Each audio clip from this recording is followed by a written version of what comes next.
Setengah tahun setelah peristiwa di Kastil Petir, akhirnya tiba hari bagi kakak beradik Runcandel untuk pergi.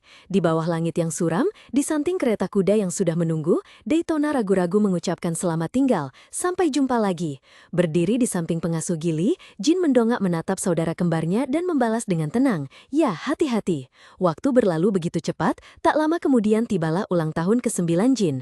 Ia sedang berdiri terpaku di kamar ketika suara riang Gili terdengar, "Tuan muda, selamat ulang tahun ke-9-mu." Ia membawakan kue stroberi yang indah dengan senyum cerah di bibirnya. Di sekeliling, para pelayan dan kesatria lain juga hadir untuk merayakan, menciptakan suasana hangat yang langka. Dengan senyum ramah, Jin memandang semua orang. "Terima kasih semuanya. Gili, bisakah Anda membagi kue untuk semua orang?" "Ya, Tuan muda," Gili menjawab dengan riang. Tepat pada saat itu, suasana ceria terganggu oleh derap langkah yang tergesa-gesa. Han, sang pengawal, tiba-tiba masuk, suaranya sedikit terburu-buru. "Tuan muda Jin." Jin terkejut berbalik. Han menunduk, suaranya penuh penyesalan. "Maaf karena mengganggu tiba-tiba Tuan muda." "Ada apa?" tanya Jin, firasat buruk menghantuinya. Han ragu-ragu. Begini, ia tidak menyelesaikan kalimatnya, melainkan berbalik menatap ke arah pintu. Dari pintu masuk, sesosok tubuh anggun melangkah mendekat. Rambut panjang platinum wanita itu sedikit bergoyang di setiap langkahnya, memancarkan aura bermartabat dan kuat. Han segera mengumumkan dengan hormat, "Nona Luna telah tiba." Gadis dengan rambut platinum panjang terurai muncul dengan tatapan mata ungu yang dingin dan tanpa emosi. Pedang raksasa yang tersemat di punggungnya semakin menambah kesan keagungan dan jarak darinya. Pada saat itu, sebuah kenangan tiba-tiba menyeruak di benak Jin. Pemandangan Jin kecil dan pengasuhnya, Gili, sedang memegang kue ulang tahun, serentak menatap takjub ke satu arah. Itu adalah Luna, pengibar bendera pertama dari klan Runcandel, seorang kesatria bintang 9 dan anak sulung dari 13 bersaudara. Ia dipanggil dengan julukan yang puitis namun juga kesepian, Paus Putih Luna Runcandel. Meskipun yang terkuat di antara semua saudaranya, Luna sama sekali tidak tertarik menjadi kepala keluarga. Ia secara sukarela menjauh dari perebutan suksesi yang kotor, seperti Paus Putih yang kesepian, sendirian di dunianya, diam-diam berenang di tengah samudra luas. Justru karena alasan itu, Luna tidak pernah menunjukkan ketertarikan pada adik-adiknya. Hubungan di antara mereka mungkin lebih tepat digambarkan sebagai orang asing daripada keluarga. Di aula luas Kastil Guntur, Jin berdiri diam, jantungnya berdegup kencang di dada. Ia tak percaya bahwa kakak sulungnya, Luna, tiba-tiba kembali tanpa pemberitahuan. Berbagai spekulasi membingungkan melintas di benaknya. Apakah ada peristiwa besar yang terjadi pada keluarga? Atau lebih buruk, apakah ia telah ketahuan menyelinap ke perpustakaan rahasia? Saat sosok tinggi dan agung Luna, dengan zirah perak hitam dan rambut seputih salju muncul di puncak tangga megah, Jin hanya bisa menelan ludah, memanggil dengan ragu, "Kak Luna?" Luna mendekat, senyum tipis tersungging di bibirnya saat ia menatap adik bungsunya. "Kau sudah banyak tumbuh anak kecil." Jin sedikit menunduk, merasa canggung. "Seandainya aku tahu, aku pasti sudah berpakaian lebih rapi untuk bertemu denganmu, Kak." Luna terkekeh melihat kesopanannya. "Kata-katamu manis sekali, untuk apa kakak perlu memberitahu jika ingin mengunjungi adiknya?" Kata-kata penuh kasih sayang yang tak terduga dari kakak sulungnya membuat Jin terpaku. Kedua pipinya memerah. Menyadari ekspresi aneh adik, Luna cemas meletakkan tangan berzirahnya di dahi Jin. "Tapi, kau terlihat tidak sehat. Apakah ada yang tidak nyaman?" Jin buru-buru melambaikan tangan, tergagap menjelaskan, "Ah tidak kok, sebenarnya aku sedikit tegang. Ini pertama kalinya aku bertemu kakak sedekat ini. Entah kenapa aku merasa sedikit gelisah." Mendengai pengakuan jujur adiknya, Luna sedikit terkejut. Matanya terpaku pada wajah lugu adik laki-laki yang baru ditemuinya kembali itu. Gelisah? Aura ungu gelap penuh tekanan bergolak di sekitar Luna, membuat ruang di sekitarnya terasa berat. Dia teringat tradisi kejam keluarganya. Itu adalah tradisi Runcandel, di mana saudara-saudari harus saling menekan, mencuri, dan menginjak-injak. Namun dalam hati, dia bertanya-tanya apakah adik laki-lakinya yang kecil berpikir dia datang untuk melakukan hal yang sama kepadanya. Tangan Luna yang bersarung tangan mengencang sejenak karena tegang. Setelah beberapa saat hening, dia tiba-tiba menghela nafas. "Benar, sepertinya aku kurang jeli berpikir." Jin mendongak. Matanya membelalak karena terkejut atas perubahan sikap kakaknya yang tiba-tiba. "Ya?" Gili berdiri diam di tangga, matanya tidak bisa menyembunyikan kekhawatiran. Luna menatap lurus ke arah Jin, suaranya telah kehilangan ketegasan awalnya. Kau mungkin masih kecil, tapi sepertinya aku lupa bahwa kau adalah anak bungsu dari keluarga Runcandel. Aku minta maaf. Mata ungu Luna kini memancarkan kelembutan langka saat dia memanggil, Jin, adikku sayang. Setelah mengatakan itu, dia tiba-tiba berlutut sebelah di lantai marmer yang dingin, setinggi mata dengan Jin. Menggenggam tangan kecil Jin, Luna berkata dengan sungguh-sungguh, kakak ingin bicara empat mata denganmu sebentar. Bisakah kakak meminta pengasuh dan kesatria pengawalmu mundur? Jin benar-benar terpana, di benaknya terngiang pertanyaan bingung. Dia ingin berdua saja denganku. Setelah beberapa detik terkejut, anak itu tergagap menjawab, ya kakak. Saat melihat kakak sulungnya berlutut di depannya, senyum tipis dan perasaan lega merayap di hati Jin. Meskipun tidak tahu alasannya, sepertinya ini bukan situasi yang buruk. Suara hujan rintik-rintik di luar jendela memantulkan cahaya biru samar ke dalam kamar yang megah. Di tengah kesunyian, Luna berbicara, suaranya yang anggun bergema. Jin, adik bungsu kakak, alasan kakak tiba-tiba menemuimu adalah karena ada sesuatu yang ingin kakak katakan. Duduk berhadapan dengan kakak sulungnya, Jin mengangkat mata bulatnya yang besar, sedikit cemas bertanya, ada apa ya? Luna duduk tegak di kursi berlengan ukiran indah, matanya yang serius menatap lurus ke arah adiknya. Saat ayah mengunjungimu terakhir kali, sikapmu menarik perhatian semua saudara lainnya. Tangannya sedikit mengepal. Ini berarti, begitu kau meninggalkan benteng badai, mereka semua akan mengawasimu dengan sangat ketat. Matanya tiba-tiba melunak, mengandung kesedihan yang mendalam. Tapi adik kecilku, suaranya menjadi lebih lembut. Kakak berharap kau tidak kehilangan kebahagiaanmu sendiri karena terperangkap dalam perang keluarga. Kakak tulus berharap kau tidak harus menanggung penderitaan dari tradisi klan Runcandel. Jin tertegun. Kata-kata Luna bagai sambaran petir di telinganya, membuatnya terkejut. Matanya melebar, sebuah kebenaran tak terduga tiba-tiba terlintas di benaknya. Alasan dia menyerahkan posisi kepala keluarga hanya sesederhana ini? Di ruangan megah itu, cahaya hangat menyinari perabot yang indah. Jin mendengarkan dalam perenungan. Tangannya diletakkan di sandaran kursi, pikirannya dipenuhi kontradiksi. Jika dia tidak ingin aku terlibat dalam perebutan kekuasaan berdarah ini, mengapa di kehidupan sebelumnya dia tidak pernah memperingatkanku sepatah kata pun? Sekilas ada kilatan rasa sakit di matanya. Apakah karena saat itu, aku bahkan tidak pantas baginya untuk pedulikan? Atau dia melirik kakak tertuanya yang duduk di seberang, anggun dan tenang dalam balutan busana mewah, karena saudara-saudara lain sama sekali tidak menganggapku sebagai pesaing.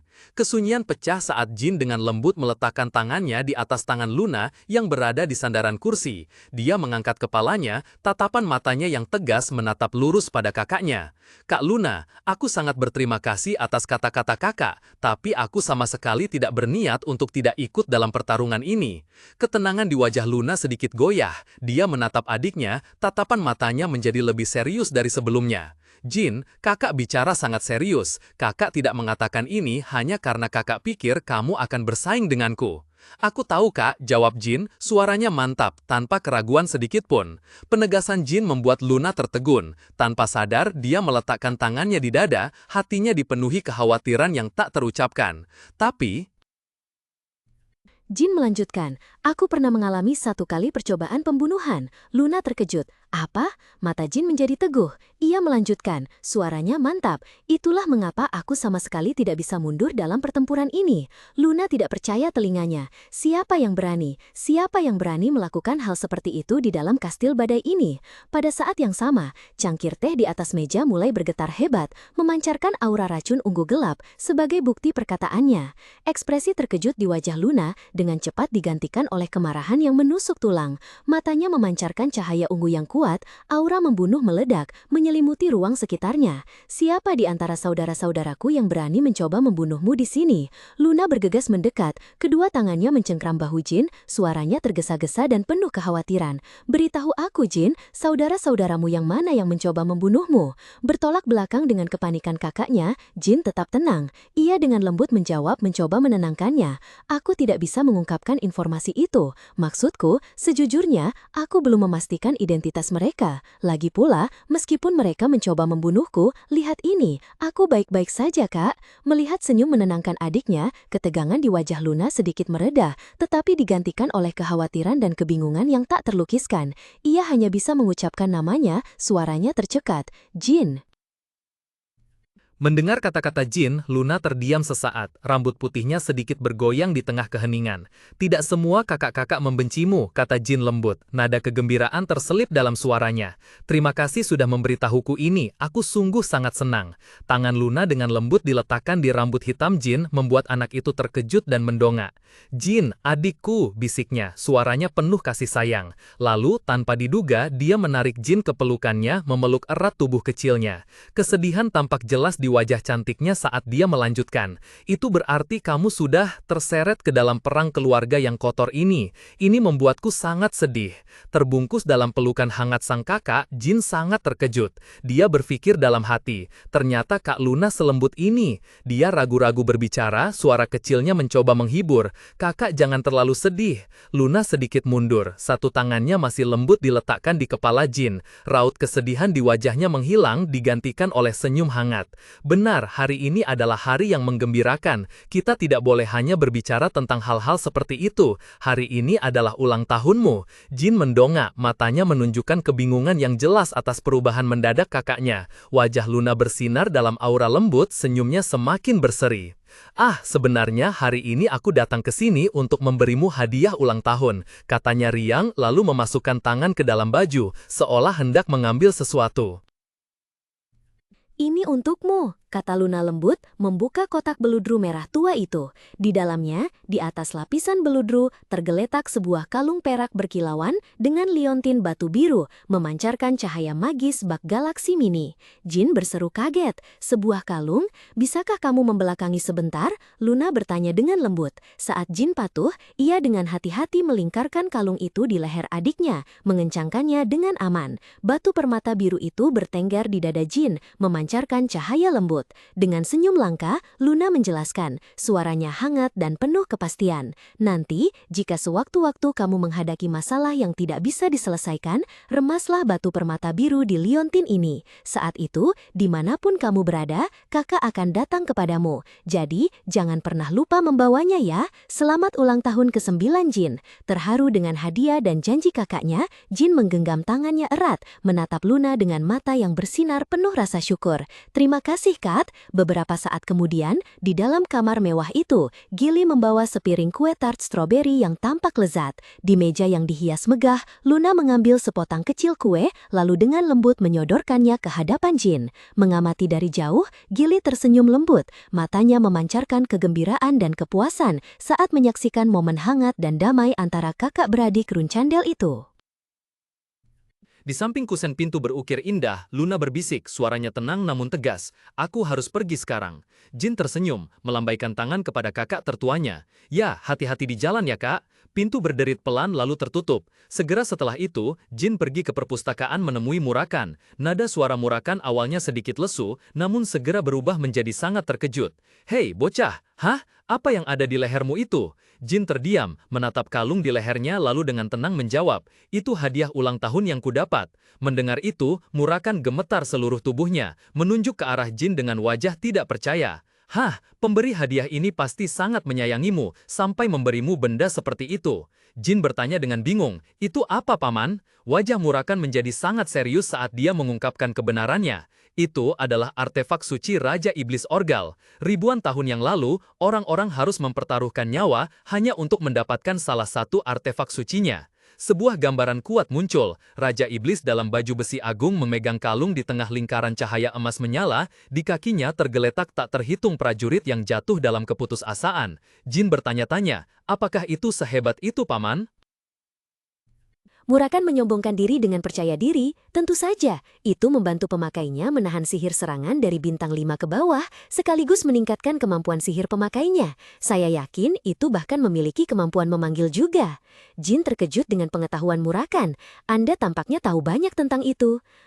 Itu karena kami hidup di zaman yang sama. Dia sangat terkenal, jawab Murakan, menunjuk dagunya dengan licik. Dia melirik kotak di tangan Jin, lalu bertanya dengan nada menyelidik. Ngomong-ngomong, ini dari orang dengan energi kuat yang baru saja datang kan? Jin menjawab, ya, kakak perempuan saya baru saja mampir. Tunggu, apakah Anda merasakan energi kakak dari sini?